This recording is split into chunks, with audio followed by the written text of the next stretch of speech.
Hello and welcome to Body Count, the podcast where we believe history doesn't repeat itself, it rhymes, and a proud member of the Big Heads Podcast Network. We are here to show the audience they don't hate history, they hate the way it was taught to them.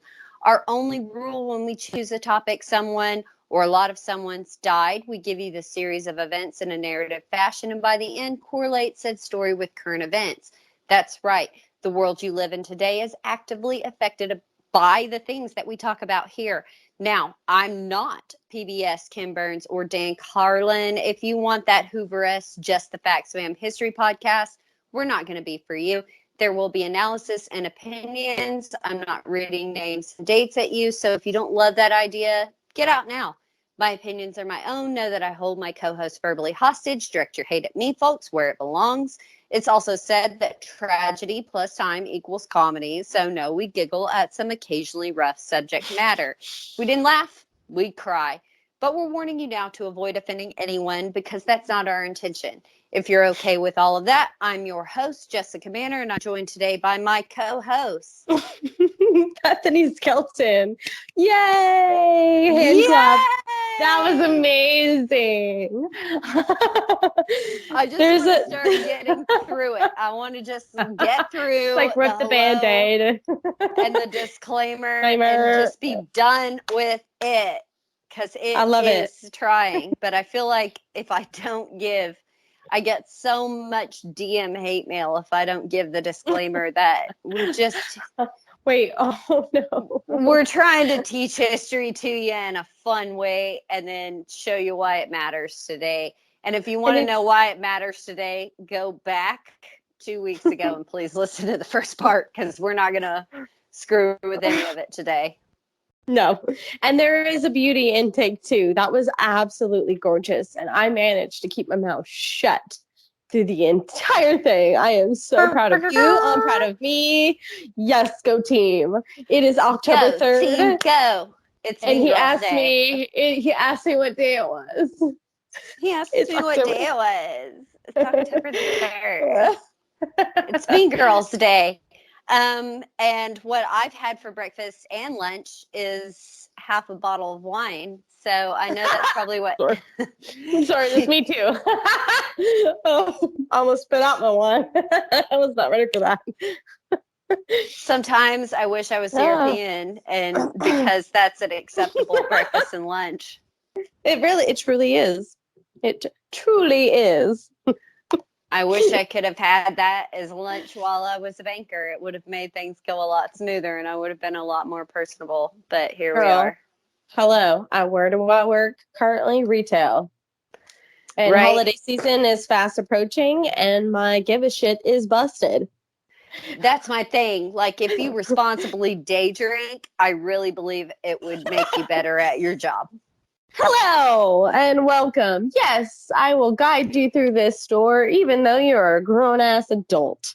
I would be much more cheerful about it. I think that Western Europe has a better handle on everything than we do on how to live life. I'm also a big fan of the siesta. If I could have had day drinking and then a nap, I would have come back refreshed with more day drinking after that. Okay. I would have been so personable and so ready to talk to people. It was stupid. Let's go. I'm ready. Let's rock it. Okay. Hawaii has their oh my God, what do they call it? But it's downtime too. Hawaii time. No, I've been there. They have actual literally where all the shops shut down because not only does everybody take a break, it's a 2-hour break because siesta. It also does a siesta. Well, they call it something different though. Call it a siesta. They don't call it siesta. Polynesian culture. Right, that's what I mean. Polynesian culture. Oh my God, I'm drawing a huge blank. I've been there and they call it something and it's everything shuts down. It's all right, nap time. And why? Because it always rains. It's a nice little soft rain. Every time oh my God, is this paradise? Yes, of course. I'm in Hawaii. Yeah, you say that, but can you imagine multiple weeks in Hawaii with all the ukulele bullshit and everything? It would just be a nightmare. No, That's one of the few places that I have not been. Believe it or not, I have not been to all the I haven't been American to Maui. states, but yet I've been to most of the European ones. How does that make sense? I don't know. I was a spoiled, pretentious bitch. That's the explanation. Oh, and I was spoiled but humble. So, and yet we made a friendship. And yet we forged a friendship and come together to talk about history. Yes. So let's do it. Let's talk about some history. Let's talk about some history. As usual, a lot to get to today. First of all, housekeeping. We are a part of the Big Heads Podcast Network, which is a great collection of podcasts. We're super excited to be here, super excited to be included and invited to the party, as always. So please go and check them out on social media, everyone. If you love the show, please go and give us those 5 stars on iTunes and wherever it is that you listen to podcasts. You can say whatever you feel like. It's not just to make us feel good, although we do feel very good and we aren't complaining, but it also helps us out on the business end. So, does that cover all my BSs I'm supposed to do? Love us. If not, I'm sorry, but find Fuck somewhere off. else to go. Okay. Well, I was trying to be nice. We'll get to the point. Okay, cool. Awesome. No, this is why we're yin and yang. I'm like, okay, well, if you could just veer a different direction, and you're like a big old middle finger to the sky. No, I have a problem with it because if you're already into this point, you can see the way that this history podcast is going to go. If you're not a fan of it already, get out and don't be a dick. It's cool. If you don't like us, don't say nothing. I don't come to where you work and place a complaint with your general manager. I've never done any shit like that, so it amazes me that people do it. Although we do have a 5-star rating on iTunes, so I'm not bitching. Right. Thank you. We love y'all that love us. Thank you. We love all of you. One other housekeeping thing I wanted to talk about. When we finish up with the Romanovs, we're going to have Warren on, and we're going to do an interview about his upcoming book. Well, it's come out, actually. It is available on iTunes, which or not iTunes. Why did I say iTunes? Because I'm thinking about us. It's available on Amazon for sure. I know that's where most of you are probably going to grab it from.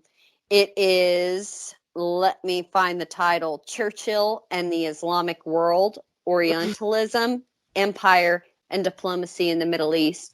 And it's big stuff, guys. It's a lot to cover, and it's important stuff to cover. And I'm really, really excited about doing it. So I'm excited to talk to him. And then we're also. Can we say his name? Well, let's not yet. We're gonna let him introduce himself. Doctor. Sorry. We're just teasing. We're teasing so far, but yes, he is a doctor, so he's already far more qualified than myself. Is interested in talking with us. Well, you. Probably not me, but you. Well, Bethany, you're going to be there to ask the questions that to the two of us seem obvious. So that is very, very good. I'm so excited. I get to learn. I literally feel like a kid on Saturday watching, the Reading Rainbow, The More You Know. And yet you're disgusted by me. So that is absolutely because great. You make me angry. Maybe other people will treat me better than you. Okay, sometimes you're just rude to me. I'm still hosting it. I'm leading the interview. Okay, well, maybe somebody will have my side. Well, no, Warren's going to answer your questions. I didn't write the goddamn book, obviously. Yeah, you better stay silent. Obviously. I will stay silent because I am not the authority in this case. We're also going to have an interview, hopefully coming up, about an article that was put out with Gary Girard, which is the host of French History Podcast. Oh, yeah. Who is a doctoral candidate and very, very, very, very smart. And I know that just going to be an absolute amazing historian when he gets that little tagline of doctor. Because that's what they're all waiting for. They're not Yeah. like me. They're not pretentious enough to just say, I know everything. Fuck you, I institutions. know everything. Fuck the man. I know everything. Oh, Jessica, that's why I love you. I'm gonna Other drink people, that. Thank well, you. me too. Let's have some breakfast lunch. Ting, ting, ting. Other people aren't as ridiculous as I am that are just like, no, I don't need your bullshit. Which is an excuse really because I'm just lazy and Yes, completely full of shit. Let's face it. I love you for it. Deep down, I do. I do love you for it. Oh, well, that's what they all say. So, are we ready to get to Yes, it? I All am right. ready to learn. The more you know, sparkle rainbow stars. Sparkle rainbow stars. Yay. The more you know. Shut up. I have notes, and thank God for take two because I already have previous notes, so I am ready to relearn it because I don't. And I'm just going to warn everybody, like, once again. we really do. We wish that our recording quality is better, but we don't get to be in a studio. We just don't. What's our official mileage apart from each other right now? Because you've moved further away. Right now, God knows. I mean, we're hours and hours apart now after the I'm gonna move. Google So it. you and goddamn Google. When I ask you to Google an area in the 1500s, that's when you have to Google it, not today. But in this case, do Google it today because that's far more applicable than the Oh, sorry, my dog just got 1500s. excited. Yeah, no, okay, so it's. I just want to. I'm sorry. I just want to make sure it's Norfolk, right? Approximately. Norfolk, Virginia. Yes. Right? Okay. 13 hours and 24 minutes in zero traffic. Hey, from far away. That just shows that not many people from Alabama are heading toward the East Coast. What can we say? No. I enjoy, I think. I'm not sure. Not with Alabama's Supreme Court decisions are they No. heading north. Oh, where does this get political? Sorry, I apologize. I'm being a dick. We're not ever political. I do hope you come visit though, or whenever. Whatever it is. So, last week we left off. You're gonna have to put that dog down. I'm just kidding, everybody. I love dogs. I love them so much. I got in trouble for continually petting the police dog at my child's school. So that's the thing. I'm kidding. I love dogs. Cats not so much, but we're not gonna get into that. Yeah. Okay. Sorry. Good. Life. Good. So last week we left off with the death of Ivan the Terrible and the rise of his second son, Theodore of the Rurikid. Yes. Now, yes, I remember. Really quickly, I want to give credit. I cannot remember the freaking I can't remember the author's name, but it's a work of historical nonfiction called the Romanovs, and I am very, very thankful to the author. I'll give it to you next week as to where we source this. But if you've not listened to part 1, we ask that you go ahead, back up, listen to that, and then join us back here for part 2. 1, because you're missing out on incredible things, and 2, this isn't going to make much sense. Now, no. Despite all the trouble, it barely makes sense now. It barely makes sense in the current I'm sorry. state. I feel like Penny and Sheldon. Can you teach me a little physics? A little physics. A little. I'm keeping up, though. I am. Bethany. I'm getting it.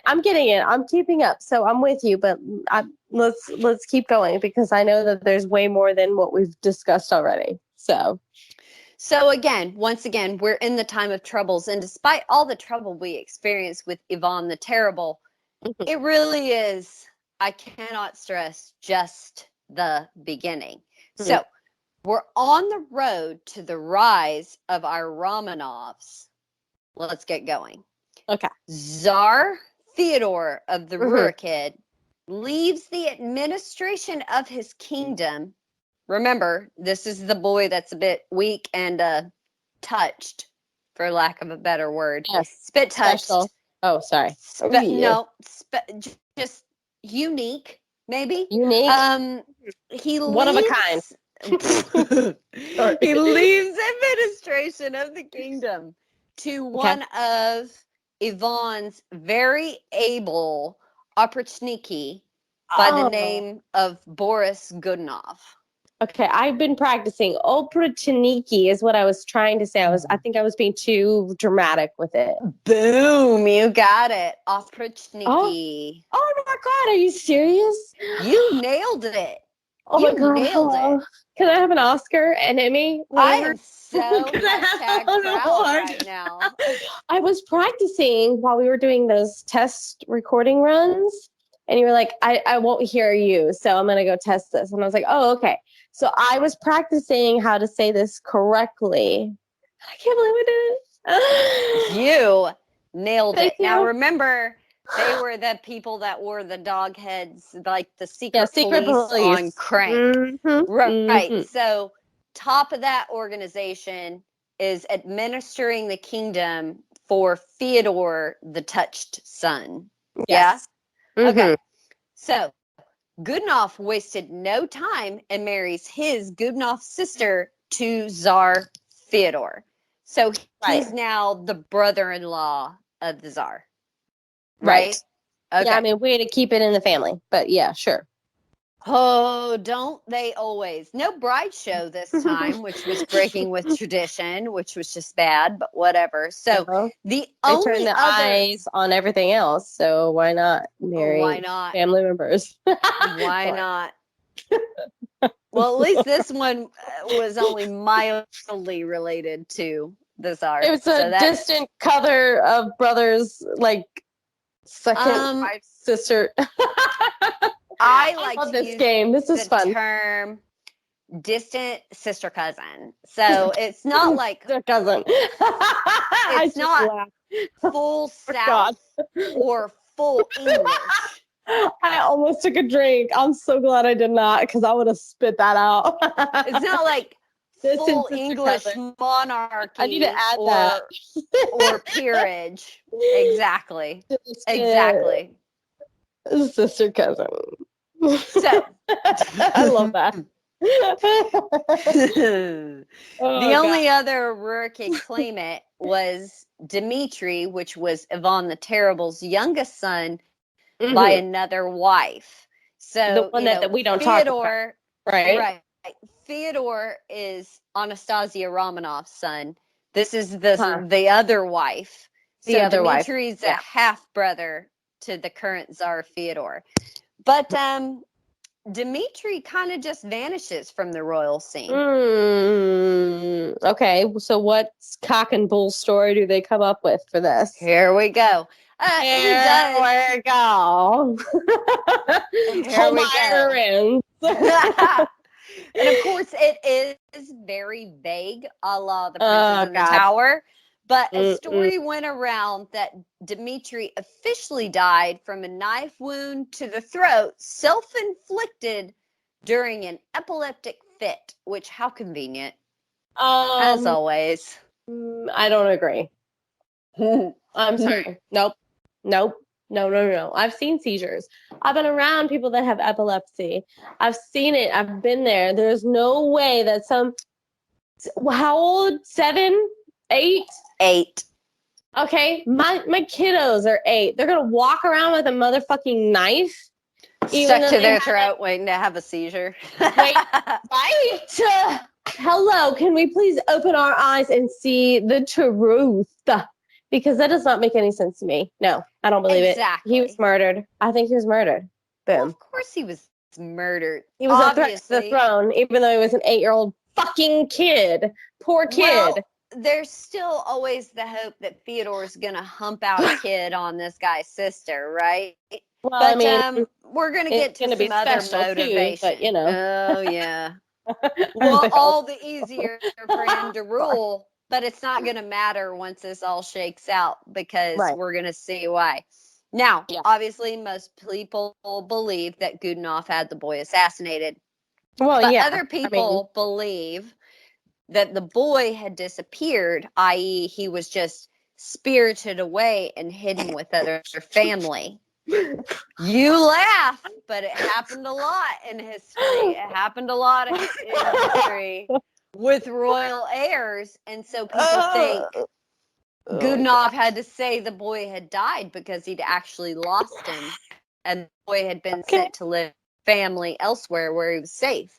Because obviously, again, the boy's life is automatically going to be in danger because he is the next heir to the throne and we got a touched one on there, you know? Right. Not only is he the heir, but he's a special heir. Exactly. So And Goodenough all of has a sudden the he, potential. quote unquote, disappears. How convenient. How convenient. Goodenough has the potential to lose control at that point, which is going to be obviously problematic. Haven't we seen that in like every movie? Like power, like too much power can corrupt them. You know, it's all that bullshit power. Same with money. When you have all this money, you know, it can change you. Rah, rah, rah, rah, rah. But I'm sorry. Rah, rah, rah. But I'm sorry. But hold on. I get that people believed in the spirited things, but like, it doesn't make sense to me. Like, how can people sit there and say, oh, his spirit was moved on? Not his spirit was moved on. I mean, spirited away in the sense that he was kidnapped out of the palace and taken somewhere to be grow up in safety. I'm sorry. As in that we call that what happens now. There would be a lot of kids that have been spirited away then. I'm sorry, that's kidnapping. Bethany, it's a very old and succinct term for. But God damn it, so frustrating. Not even kidnapped was away, more like saved from the palace and taken another place to grow up in safety with nobody knowing. Either way, Goodenough would have had to have said he was dead. Because either one, he didn't have control of the boy and didn't have him in his possession, or two, he actually did kill the boy. Either way, a story had to be made. I think he did, and because of that time period, all the spirits, I bet you anything. I'm going to say, for later on in the story, it's very, very true that I do believe that Dimitri died at the time. Yeah.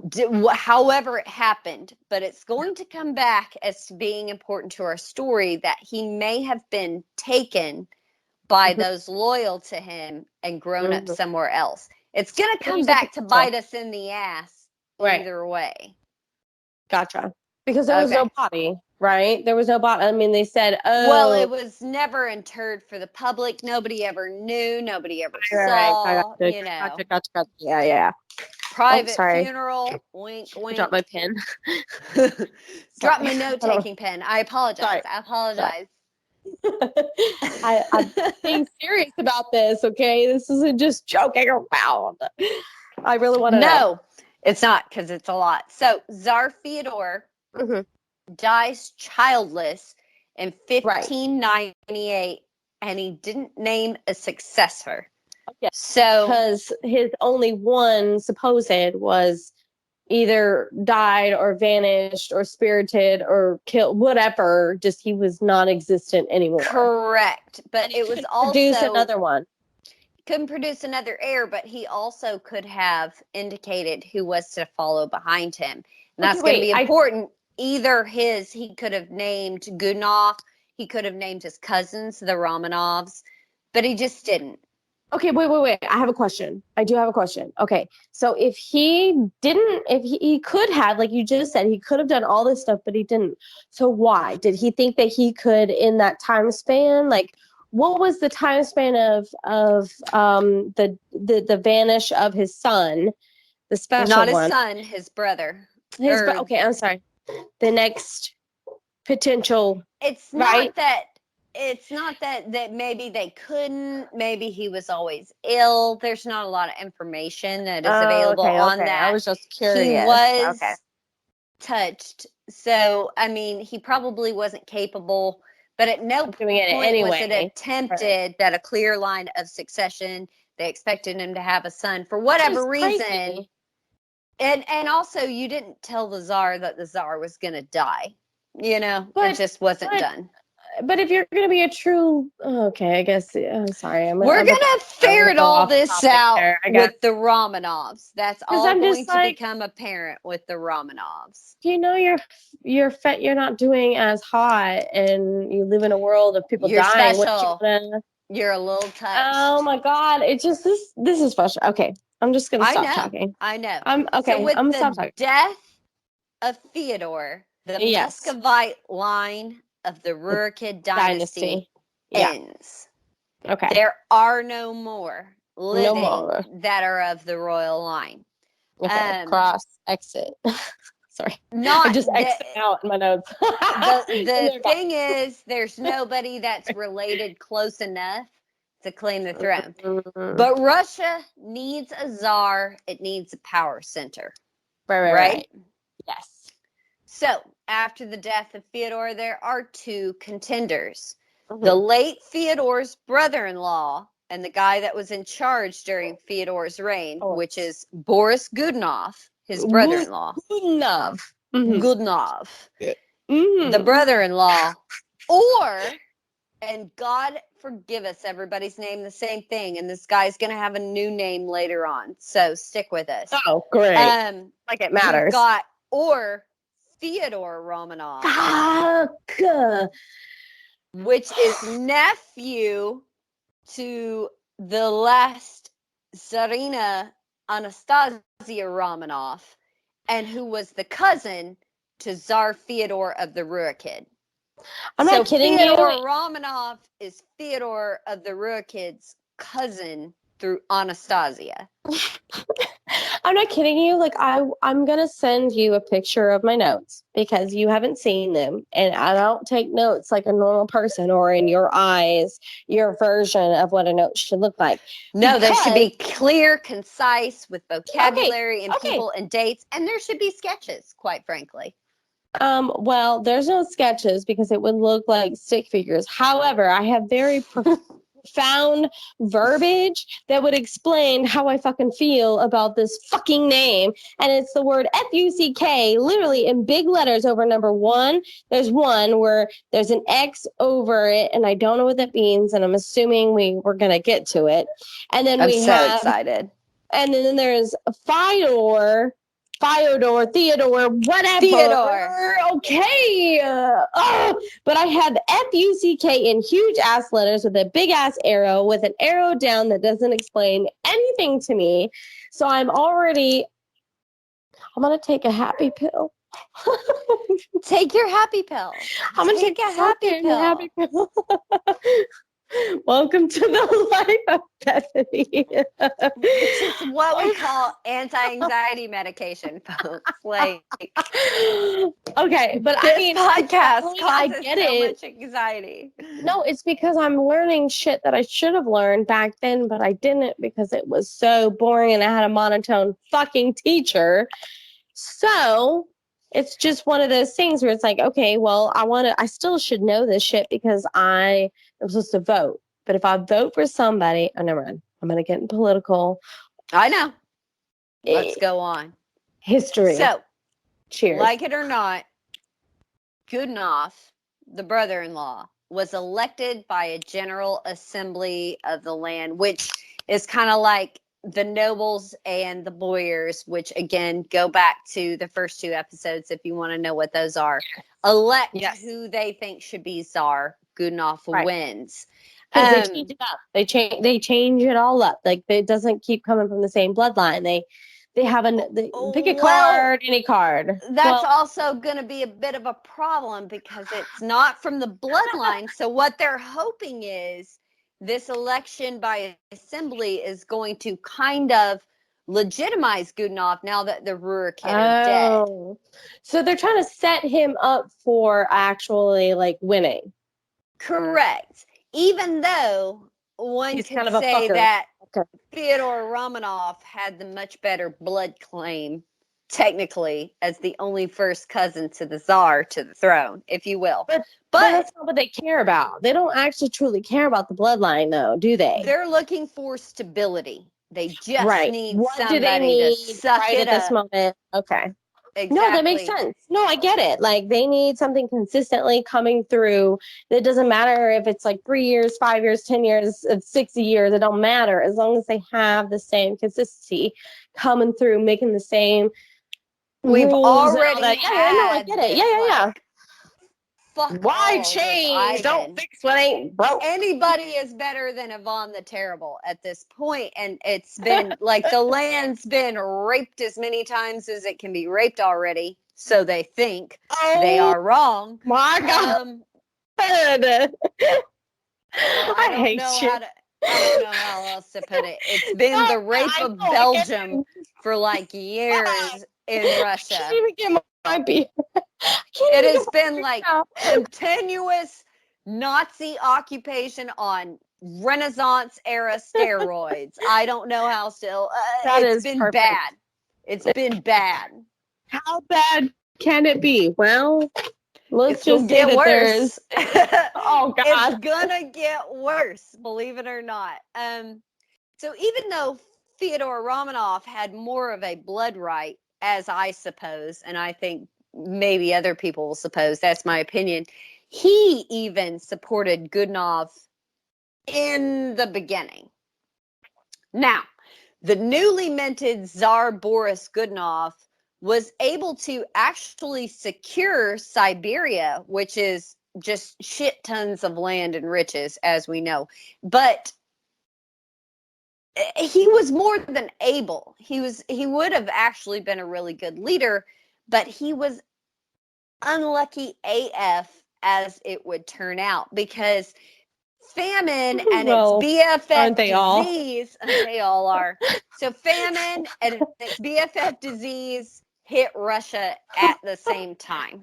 Wait, BFF, like best friends forever disease? Like, what's that? Famine and disease are best friends forever because once you Oh, have okay. famine, people Oh, start getting damn it. diseases. I feel so blunder just then. Gosh darn it. Okay, cool. It's all right. You're following along. We're good. I'm sorry. You're Wow. letting me explain it and not get on my soapbox, which is what we're here to do. Well, and thank you for at least making me feel not as bad for being dumb as shit. But thank you, Jessica. That's why we're You're best not friends. dumb as shit. You're following my conversation better than most people follow it already. I heard you crack that beer. Sorry. I wasn't sure if you could, but you know. It's all right. Earlier, right. I was popping my knuckles, and I'm sure people will be able to hear that as well. So, Godunov's, Tsar Godunov, his position becomes tenuous because, of course, there's famine, disease. He's not a blood heir. Like everybody's going to start kind of looking at the new czar. And also, he looked kind of weak because he, at this moment, fell very, very ill. Oh, you know what? That reminds me of one of the, I can't remember if it's the continued part or whatever, but it was like you either when you become czar and you're like, look, this is what you are. You either man up and be like extreme or you be a pussy ass bitch and you don't falter. And this is where this comes in handy, doesn't it? Yes, it does. There And can he be becomes sick and it's like, oh shit. And instead of taking measures to show that he was never ill, having trusted advisors put out that, they're just taking care of this on the Supreme Tsar's behalf. You know, it became common knowledge. He's fucking fine. Yeah. Do you think that the people of Russia today ever know if Vladimir Putin is sick that day? Fuck no, they don't. No. And they didn't in the 1600s either. Like, if they did, they were trained not to say so. Everything's fine. Everything's fine. Please go back to your homes. Why precisely. Familiar. So this is no, exactly. That's why we say it matters. It matters to today because there's not much difference. You can change the title, but you don't change the authority center. So he's really ill, And at this point, because he's really ill, Fyodor Romanov kind of starts dicking around, right? He sees his chance now because because Godunov is weak. So Fyodor Romanov sees his chance, starts dicking around, spreading rumors that Ivan the Terrible's youngest son, Dmitri, was in fact alive, having escaped Godunov's attempted assassination. Mm-hmm. So know that everything that's about to come comes from our patriarch Romanov, which is going to be interesting as the story develops, because remember, his son becomes our first Romanov czar. So, which is, you know what? It's one of those, what's that phrase? Oh, you just got in here because of your daddy. well, not only that, but I will say, is that right? I will say, nowhere else in the world is it as completely true as it is in Russian history that if you play the Game of Thrones, you live or you die. You win or you die. There ain't nothing in between. There's no in between. Let me tell y'all, winter is coming. You don't know nothing, Jon I know Snow. that he always says, like, oh, it's based off of the War of the Roses. And I'm like, well, you can just blow me, George R. Martin, because if anything, winter is coming. Like, you live or you die. It's all very Russian more than it is anything else. And I agree, there's a War of the Roses element, but I think there's also a much greater, especially if you read the books, like a time of troubles element. But that's just me. So, but you know what? We talked about this in the first, section of this whole discussion about how you literally, if you do not conform, you will be killed, and they will make it a mistake or accident or. That's exactly it. You can be as brutal as you want or as weak as you want, but you never falter from who you are. Pick or die. Like, pick or die. Shit. Like, holy shit. Like, versus what was it, the Kanye thing, vote or die? Like, this is literally pick or die. Like, you've just been chosen, so pick. Are you going to be a pussy? Are you going to be a fucking fighter? Or are we going to have to kill you? Or, exactly. Or are you going to stand aside and let the rest of us run fucking rampant? You over. But you better make your choice now, bitch. Like, and it better be the right one. Exactly. What's it going to be? It's fucking intimidating. I totally understand why it's so, like, why people go nuts. I get it. Here's what I hate to say, and you just can't apply Western thought. So you actually understand why so many people love or hate Vladimir Putin in Russia, if that makes sense. Whether you expected weakness, whether you expected great strength, whatever he is, he's a wily fucking coyote that knows his history. I'll give him that. Terrible human rights record that he has. I will give him that. And he understands. Give him credit where it is deserved. He understands governance of his people when the Soviet era was removed. I will give him that. If nothing else that I will allow, I will give him that. And I don't allow the rest of it. But that is very, very clever. So again, Fyodor is spreading all these rumors that Dmitri's alive. And so then the Romanovs, all the 5 Romanov brothers, start moving military retainers to Moscow while Boris looks like he's going to die, right? But here's the kicker. Godunov gets better. Just like Ivan. Oh, shit. Godunov gets better. And he comes. Hey, what's it saying? Don't count all your chickens before they hatch. Before they hatch, and God knows, like, Godunov gets better. Someone's dead before they're dead. He comes hard, Bethany. Comes real hard and fast and everywhere. Everywhere, up and down, every hole comes for the Romanovs. Every surface, every table, every inch and square mile of property. But you're exactly right, though. Like, sweet Lord, in this story, as it continues, people, make sure that the current czar is definitely going to die before you start shit. Actually, not gonna die, but is actually announced and known by inside that they're dead. Like, you can't wait. You got to start making your moves before that. I get that. Politically, you have to start before. You got to make money moves in Russia, all right? You got to start before the motherfucker dies. But make sure he's gonna die. Like, there should be a saying in Russia, and I don't know, like, before you try and claim the crown, be sure the former czar to drown. I don't know. Quote, trademark by Jessica Manor, number 1. Trademark by Jessica Manor. Just telling that to anybody that thinks they're going to come for me in the future. Make sure that son of a bitch is going to die. I'm talking stage 4 terminal cancer death, okay? Like, on, like, oxygen tank and tubes. Like, let's go. Like, right in a will. We're definitely done. God.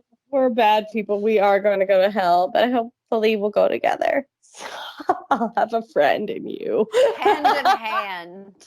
You got a friend in me, bitch. Oh my God. I'm just saying it's a theme in Russian history. Make sure. Stage 4, dying. Or else have good sense to poison him on his way. Finish the job. If you can. Don't wait. Make damn sure he's gonna die. If it's not by natural causes, then step in. Help him along his way. And we've already said poison everywhere, and everyone to drink. Like poison for Cusco. Cusco's poison. We've already established it's a pretty prevalent theme in the court. So, like, help him along. But, like we said, Godunov's having none of it. He comes at the Romanovs. Now, he accuses Fyodor Romanov and his 4 brothers of treason and the old favorite. Oh, no, not blasphemy. Not just that. Sorcery. Oh, shit. You can't call people witch back then. So that's just what everybody did. That person annoyed me. Fucking witch. Sorcery. Oh, shit. I mean, that's treason is definitely a big thing. And then sorcery, actually, I would say back then, sorcery was like a number 1 threat. Well, exactly, because most of you probably die with the sorcery that, but treason, you're maybe looking at exile, who knows? Or remember, these weren't Mongols, these were more European-esque people by this time. Down in the dungeon with chains and for eternity, servitude. Yeah. But treason and sorcery, that's like, witch, you're a witch. Let's burn her at the stake. Like, burn her. Like, no, like, it's done. Once you get labeled as sorceress, like, goodbye life. And unless you truly are a sorceress, then you're not getting out of it. Right, exactly. So Tsar Boris Godunov burns down one of their palaces, confiscates a bunch of their estates, and exiles some of the brothers, like, to the Arctic. You know how it works, like gulags, bitch. That's paranoia shit right there. Well, also just like sending bros to the Arctic. Can it get more like to the gulags? It just doesn't. It doesn't get more Russian than that. Now, to ensure Fyodor, because remember, he's the oldest living heir, and that's going to be important as we go along. To ensure that Fyodor could never be the Tsar.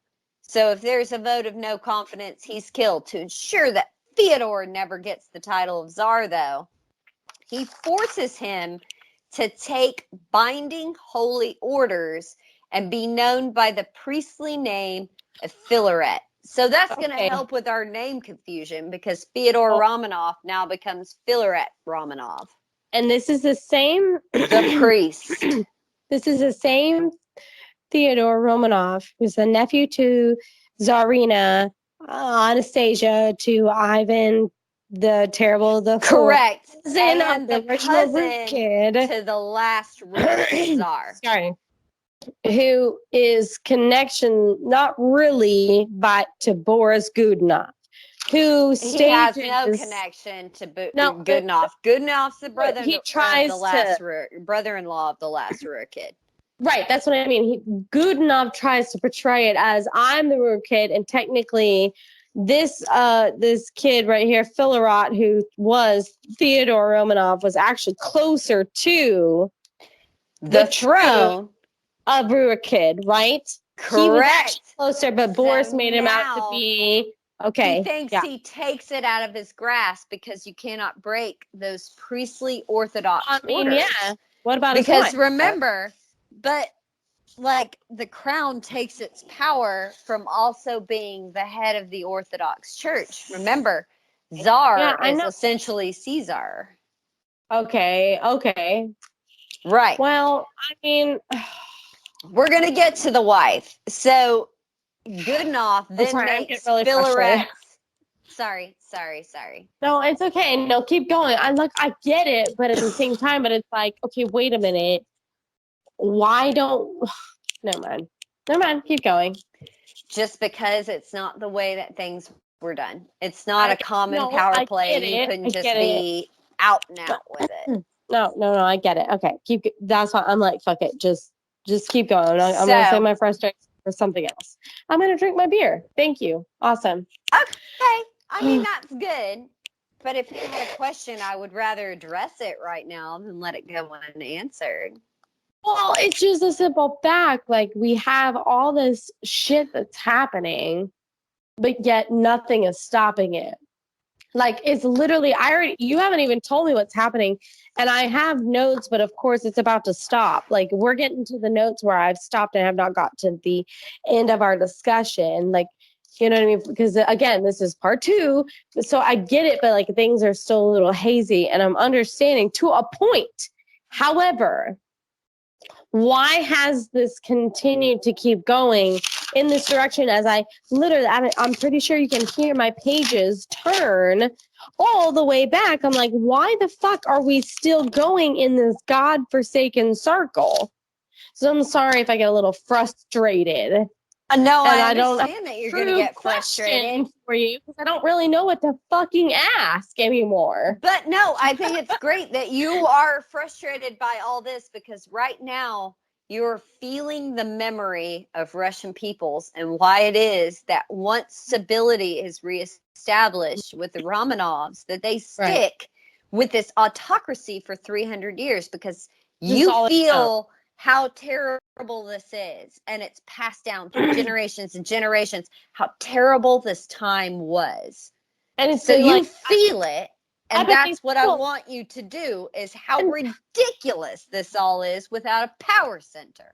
Exactly, and these people that are literally like 4th grade class citizens to the czar. I mean, I'm probably exaggerating, but not far from the truth. And they're like, well, what else have we known? My grandmother's great-grandmother's grandmother went through the same bullshit. So why would anything be different? This is my life. Which is exactly why, ladies and gentlemen, you cannot show up in a country and say, you're a democracy now.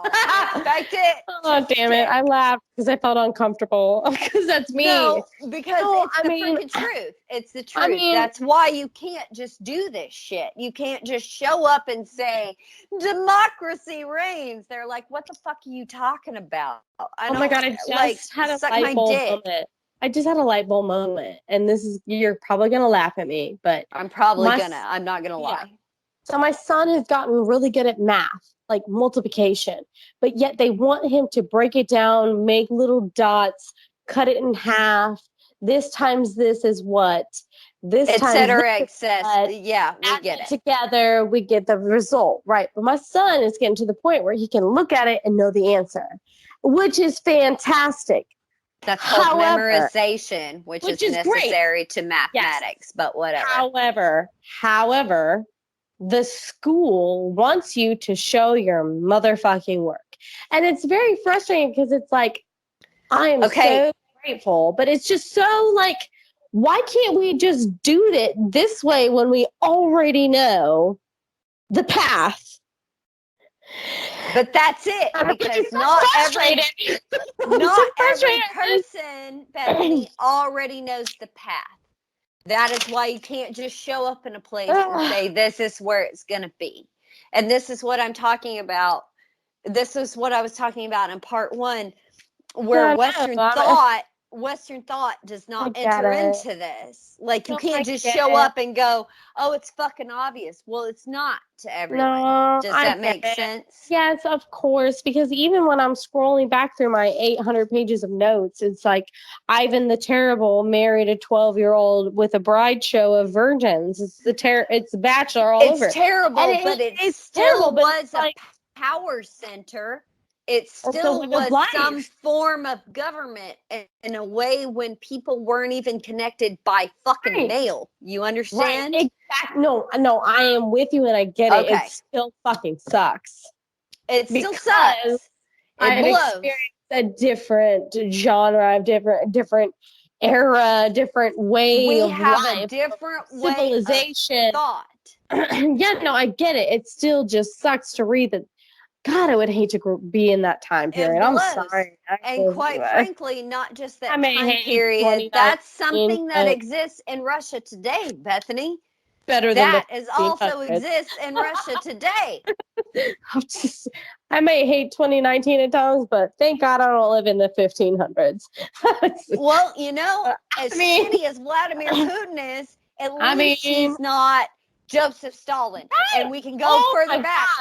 At least Joseph Stalin isn't Ivan the Terrible. So when you look at it in a scope of as shitty as it is, and that's what I want to tell people about history. As shitty as it is, you can't just fly in with your American flag and go, yay, democracy. That's not how it works. Get it. No, I know. Peace, love, kindness. I get it. Doesn't work everywhere. You can get there eventually if you try and work and all that. You're taking a step at very least in a theoretical right direction. Well, life is disappointing, and especially history, for crying out loud. Like, it doesn't get better. It never gets better. Everybody thinks, oh, it gets better. It gets better. Theoretically, we are, as a society, taking the step in the right direction, historically speaking. And all we've got to do is look at this and look at Russia now, and at least there aren't people riding around on black coursers with brooms and dog heads hanging off of them. We've come a long fucking way. Yes, I agree. No, I'm with you. It still sucks. Okay, I'm not gonna lie. I agree it sucks, but I'm also saying everybody needs to calm the fuck down. No, you know what I'm saying? Like, okay, Jessica, I get it. We aren't all heartless bitches like you, but I'm just saying I get it. Okay, it's not heartlessness. It's a progressive historiography that you have to look at. Jesus Christ, it is better than what it was. The motherfucking truth. No, I get it. I do. And luckily you have me as a best friend to get it. I'm just saying, Bethany, you can't fly in 16 something and say, oh, democracy. You can't even do it today. You can't even do it today. So what makes you think that the 90% are going to rise up right now? It is beyond the grasp. Again, like my end of the notes of the very last. We're going to agree to disagree. We are not going to bitch fight about this point anymore. No, I'm dead serious. It's JWR. I get it. No, you are right. It's just I'm expressing my deep inner feelings, and you're like, don't feel differently. Bullshit. I don't feel differently. I wish democracy flew in on a plane everywhere before that was possible. But we're dealing with historical reality. I know. So we have to look at it the way it is. I know it's not right, and I know it's not fair, but Nope. it is what it is. It is what it is. It is. Keep going. I'm just writing. It is what it is. Okay, good. So, Philorat, to ensure he's never going to be czar, is forced to take holy orders. Goodenough then makes his wife a nun. Then his son, Michael, which is going to end up being, like I said, our future czar, was sent to live with an aunt, not of Romanov descent. So Michael stayed there for 15 terrifying months until his mother was allowed to actually reclaim him. And then they moved to a remaining Romanov estate 50 miles or so from Moscow. Now, 3 of the 5 Romanov brothers were done away with. The eldest brother, Philorat, nee Fyodor Romanov, remember, that was Philorat's, the former Fyodor, and that's the last time I'm going to say it. So Philorat Romanov and Ivan Romanov, I know, they all have the same damn names. So that's another one of that's his only remaining brother, were left alive, even if their power had kind of for the time been thoroughly checked. Okay, I just want to make sure because we've had an Ivan the Fourth. I don't think so. This would technically make him. This is a Romanov brother. This but is you a younger call brother. Him Ivan. Yeah, wait, well, they would have. The last record I have in my notes is a fourth. I get that, and the last I have is Ivan the Fourth has. This is not a Rurikid. This is Ivan Romanov. Mother fucking god of bullish fucking shit. I am so fucking done. Okay, whatever. Okay, puke and rally. Okay. Puke and rally. Tall hat, no cowl. Come on, we're gonna do this. Ivan is a younger brother of Fyodor, now Philorat Romanov. That's all that you need to know. He's not a Rurikid. He's a Romanov. Okay, no, I made the note. I get it. Okay. His name just happens to be Ivan. Okay, I get. Motherfucker, can they not have any creativity in history? No, not when you're establishing dynasties. Everybody has to be named the same shit, right? No, because it makes you closer.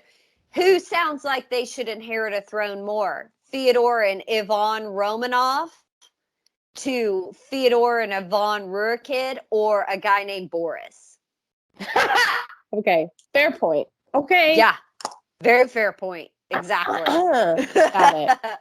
Okay. The problem is, Tsar Boris Godunov couldn't get rid of all of the Romanovs due to their close kinship to the Rurikid dynasty. Because here's the thing, suspicion and rumors followed him too closely after the mysterious disappearance of Dmitri.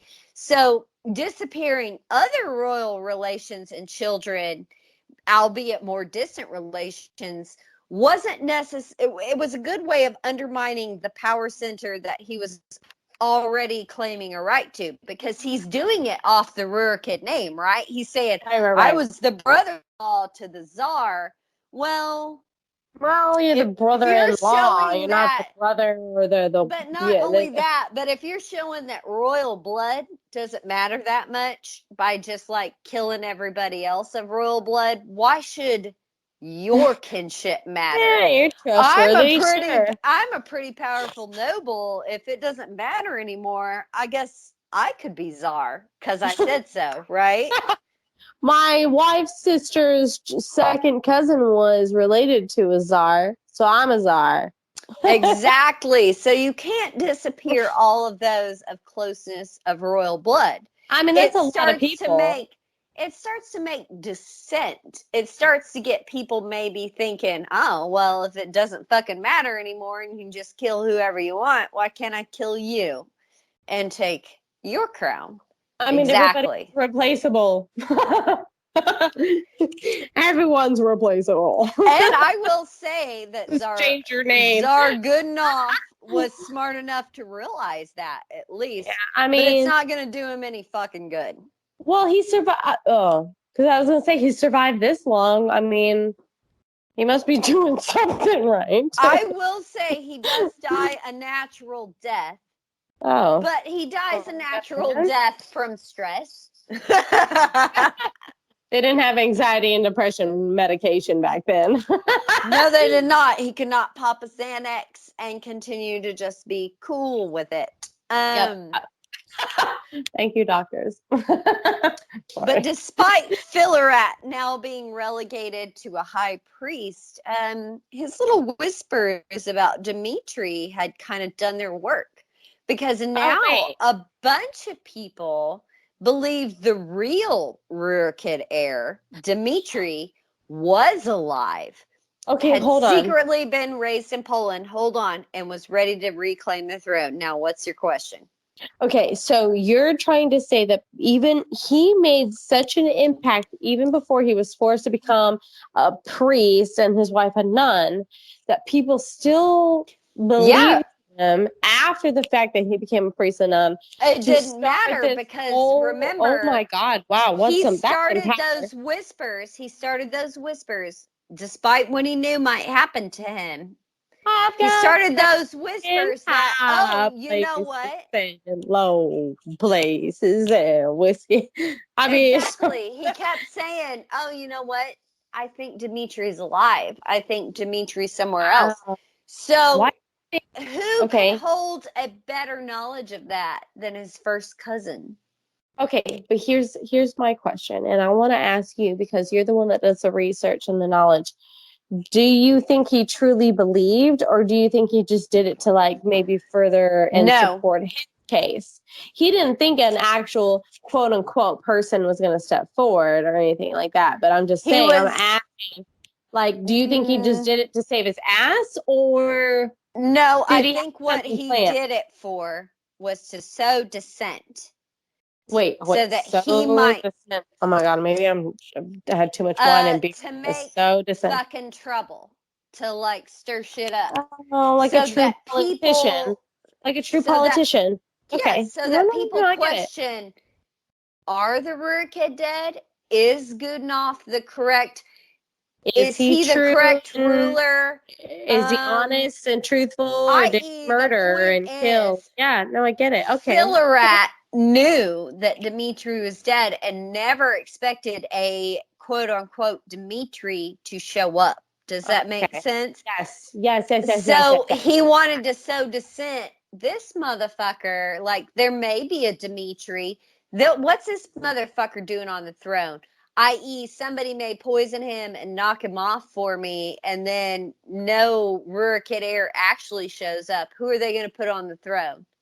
Me, the first cousin. The true. He never expected, I don't think, a quote-unquote Dimitri, and I will tell you from here on out in the story, I do not believe at any point that these people are Dimitri of the Rurikid. They're not. They're pretenders. The moment you said that Dimitri, quote unquote, died and slit his throat from a seizure with a knife in his hand, that tells me right and straight up Dimitri's dead. Because of the era, because of the era we are talking about, the spirited and all that stuff is totally and honestly more reliable back then, where they truly believe that this was happening. So I bet you anything he was like, oh shit, maybe this did happen. And he could not find his will or his way to deny it. So somebody was like, super fucking smart, took advantage of it. It was like, I'm gonna raise this motherfucking little kid to believe he's this quote unquote Dimitri. Yeah, exactly. Oh we could write a motherfucking all of human. This is all of human history, Bethany. Shit. I feel like I've seen this as a Netflix show before. I can't pinpoint it. You have. It's called Game of Thrones. It's based on the goddamn War of the Roses, where one of the princes of the tower came back. Jesus Christ, Bethany. It's not all of human history. This happens over and over again in monarchies. I feel so relieved. Like my shoulders This just is like. why I've been telling you an heir and a spare is all that matters Yeah. in monarchical dynasties. A strong heir and a strong spare. Look at William and Harry. Like, there you Yeah, go. it's already been dramatic and in the news and It bullshit. is, well, not even that, just an heir and a spare. That's Yeah. all you need. Yep. Exactly. So, Just secure the throne. I mean, the legacy, despite the dynasty, and all that. Yeah. despite whatever Filler at Romanov's intentions were, a Right. bunch of people still believed that the Rurikid heir, Dmitri, alive, raised in Poland, and was Well, now ready to reclaim the throne. But wait, remember, shit isn't going too hot with all the famine and death under Tsar Boris. So now enter our fake Dimitri, Dmitri. aka Hope. Like you give a glimmer of hope of a true heir to change the ways and take us and save us all. I mean, it's truly a Disney fairy tale movie waiting to happen. And who was more susceptible to this than people, that believed in sorcery? Yeah, Um, because they probably had actually, quote unquote, seen it. but this is a hero's tale now, it's a whole thing. Yeah. Fillerat never expected a Dimitri to show the fuck up, but somebody else had been playing that game. You understand? Wait, it was like almost like they were waiting, like they had trained this little kid Of this whole course time, they were. As waiting for soon the as moment. as soon as any dynasty in history dies, this kind of shit always happens, especially in early history. God, I would love to be the inside that brain of the person who was like, you know what? They just said this person died. There was no body, no proof. I'm gonna pretend that this kid who's about the same age, I'm gonna call him Dimitri. And you know what? In Tell the him, 1600s, holy they still mother wouldn't have believed shit. in democracy. Oh my God. So done with um, this discussion. Ah. I'm just saying. I'm just saying. So Okay. now it's pretty certain, and I will say 98%, this is not the real Dimitri. And his real identity, again, is certainly uncertain. Well, And I there, mean, I'm sorry, but we're going to even go back to the very beginning of this discussion. You said that he had a seizure with a knife, I'm and saying that is the story he was that went around assassinated. court. We cannot prove anything exactly. I'm Okay. I'm sure they Yeah. probably have by now with archaeology dug this motherfucker up and done a DNA test. Uncertain, Maybe that'll work, maybe that won't. I don't know. uncertain I death. don't care. I'm not an archaeologist. I'm an historian. They are different, despite what you may think, folks. We are not all Indiana Jones. Um Okay, uncertain death of Dimitri, the quote unquote I will tell real. you, this is not Dimitri. I will Right. tell you, this Okay. is not No, I believe Dimitri. you. No, I believe Okay. you. Now, this exact same thing happens a lot with Russian royalty. Just like nobody seems positive anyone is ever dead. The last ever that you're looking at is maybe Anastasia Romanov, the daughter of the Tsar. We now know, though, from archaeology and DNA testing that she for sure did die. So all those false Romanov princesses in the 1900s we know were completely full of shit. Oh Anastasia wow. Romanov definitely died. This is a recurring theme in Russian monarchy, that dead children come to life. I Well, will tell okay. you So, this because why is people that? are clever. It's Okay. like you Oh, but said, but if it wasn't properly documented and there's no or proof put shown. to the people, Oh, like a big state funeral, you can always say this and this person it's actually got taken away and has been raised in secret and they're alive. It's a very Man in the Iron Mask kind of and you bullshit. got to see the body. Quite frankly, right? You should know Enough, what the body looked like enough. before and the body that died. But do Like it you should think the match up, common right? people know? Hell, No, most because of the they held. noble people We didn't knew know. that already. We knew that already in the beginning. They were actually like out with the common quote unquote people. They had other people for But that. not only that, like children were to be seen and not heard. So you Mm, weren't even introduced to the court until you were much older. okay. No, that makes sense. I get Who, it. who existed other than servants, like nursemaids, to verify, and the parents, kinda. But they're advisors. Very few, though. Very few, and only no, hold on. Let me trusted advisors with higher positions. Like Goodenough. Yes, who used and abused his power to gain control. Exactly. And like we said, yeah, this is a theme that happens a lot. So false Dimitri seems Yes. to have been raised to believe that he was the real deal no matter Mm. what the case. So again, brainwashing, like that's straight up, like Well, if literally you brain. raise a kid to believe that he is Dimitri of the Rurikid, he doesn't fucking remember. If you've raised him from early childhood to believe that this is who he is, guess what? He fucking believes it. And he's gonna push for it and fight for it. Oh, my dad, this is my dad, this is my mom, this is what I was told, this is what I believe. Because why I let an am adult coming to do? claim my crown because Yeah, I've been told it's mine. fine. Oh my God, that is some Exactly. poor. We'll call him John.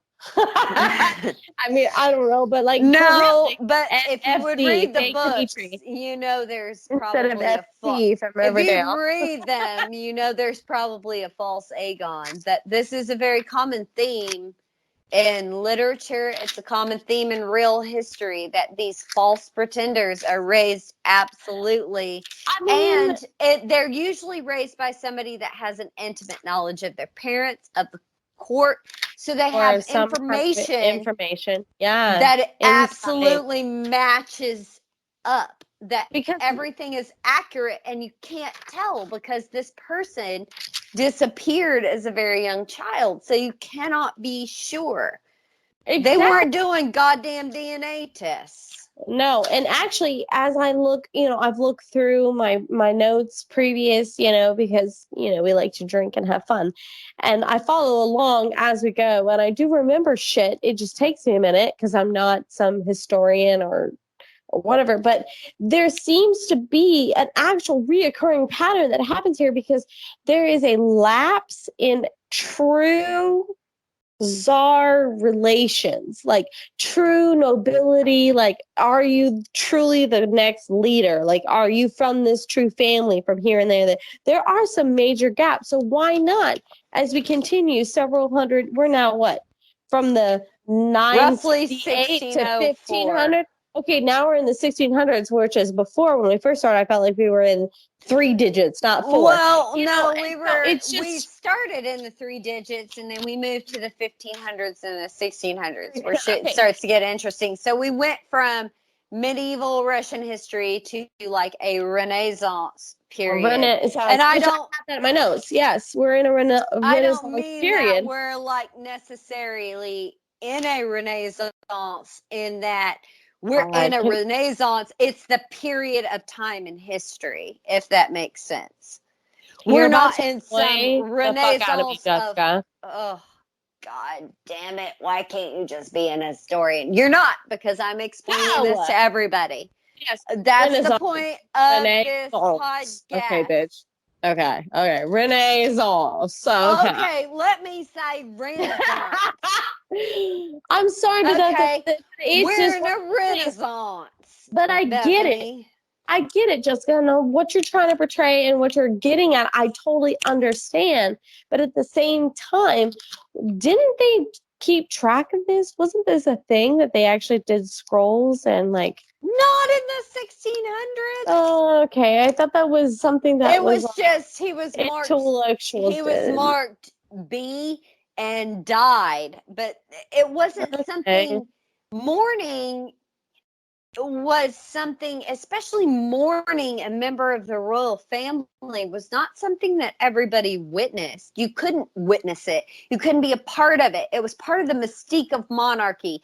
You've seen The You never Crown. saw the body, most of the time you never saw You've the body. seen The They say they Crown. died, What we didn't is see the body. thing that they talk about with the coronation? It's part of the mystique of monarchy. Mystery. Yes? That if everybody Yeah. sees everything, then it's not mysterious. Which is how many years to change that we actually saw it on live television. We didn't see it even then. I mean, it took a while. They turned off the cameras. Things. They turned around the screen. Everybody did not see it. We've never seen it, and we will never see it because it takes away the mystique of monarchy. Just like you don't show up and say, here's a public fucking funeral for the dead son of a bitch, because it suggests, even if it's nature, that monarchy isn't enduring. It can die. And this became a big point. This is the thing that the Soviets crushed, Bethany. That they crushed this idea that monarchy is not holy. Because do you have any idea? You're looking at what life was under the czars. I'm not saying it was better under communism, but I'm saying that they did have a fucking point, that it wasn't rainbows and goddamn unicorns under the Romanovs. I'm not disagreeing with you on that aspect. I'm really not. Like, I hear you, I see it. It's totally, literally right in front of us. Here is history literally repeating its motherfucking self. So I get it. I'm with you. What is frustrating is, why are we still I know it's not millions of years, because you're going to be like, well, actually it's point. You're asking me maybe why in history at this time and the rest of the European continent, all of this shit would have been written down, right? Yes. Why haven't we made some sort of recognition or what change? I'm telling you is, obviously Russia is always years and years and years behind. Why? Because think about how far you are from like England, France, Spain at this time. Think about that distance span in 1600. Okay, then I have a question. For you. Of all the cultures and all this stuff, what is the longest culture that's been around? I feel like we talk a lot about the English and the Russian. Bethany, that's impossible to determine. I thought you were smart. You're talking about prehistory. You're talking about from are you asking me from the evolution of Homo novus? Fifth grader. Are you asking me what's the first culture of Homo novus? And I can't tell you that. I can't tell you that because there's their cradle of Africa theory. There are a great many other genetic theories that are predisposed from this. All I can tell you is what we know, Bethany. You're asking for something concrete that is not concrete. Human history is like science. We make theories, bitch. Oh my God, we have fought so much during this goddamn podcast. Like, I am almost fighting. Hold on, Jessica. I don't see it as fighting. If you see it as fighting, then obviously we're not. Obviously, we don't see it as fighting. This is just, no, we are best friends. I'm curious because of the fact that I don't see it in your way of thinking, because of the fact that you've done all the digging and the knowledge. And so when I see something like this, you're going to discount my education in this direct field. And that never happens. I want to understand. And I'm sorry, viewers. I mean, she's a bitch. Like, I don't love that word. No, I mean, I do love that word. I do love her. I'm sorry. We're friends. I can call her that. She calls me that. We're okay. Listen, you ready? Ready? Yeah. Bitch, I'm listening. Fuck you. I heard it. Oh my God. This is going to be such a longer thing than I meant it to be. I know, but Jessica, it's because of the fact that you are so well adversed in this whole topic. And me, I'm sitting here reading. I've been taking motherfucking notes. I've got literally 20 pages of notes because, well, at one point I get really drunk and my writing gets bigger and bigger. But at the same time, I'm following and I'm understanding, but I still don't. I need you to explain from a different point of view and a different instruction because I get it. Maybe not other people get it, but I do. Like, but you need to tell me and let me understand. And that's what I love about our happening. podcast. That's what we do is we're teaching these classes in a way everybody can understand. No, don't feel like you're dumb because that's the point of this podcast is that we're trying to teach history in a way that you wish you could have talked to your professors this way. Yes? Because otherwise he'd be like, "Can I see you after class? Can I see you privately?" No, bitch, no, I don't. And it would have been like no. in 1604, but you can't tell him suck my dick. I don't understand what you're saying, cocksucker. Like, but No. sorry, I don't mean that cocksucker is a bad thing. It's not a bad thing. I myself am a cocksucker, and I'm a huge fan of it. Just saying. Here. How do you keep your marriage? Boys, girls, everything alive. But I was also like raised in the South, and cuss words are cuss words. So deal with it. I want to make sure that I'm following and understanding, and I'm getting mad because I understand where I'm at in life, and it's hard because we have gone through already because we started out in 3 digits and now we're in 4. I'm sorry, but at some point I'm like, okay, all right, come on. Even I can pick up on this bullshit. Like, why can't we do it already? Like, no, but I get it. Like, I'm just frustrated to the simple fact that it's like I'm seeing it, I'm writing it down. It literally feels like deja vu every time we start recording. We're talking about, you know what I mean? Well, let's start from the revitalization of the Union. Let's start from the end of Lincoln to right now. Have we not done the same thing over and over again with only a few positive effects? I mean, we have a few. We have a few, sister, but that's it.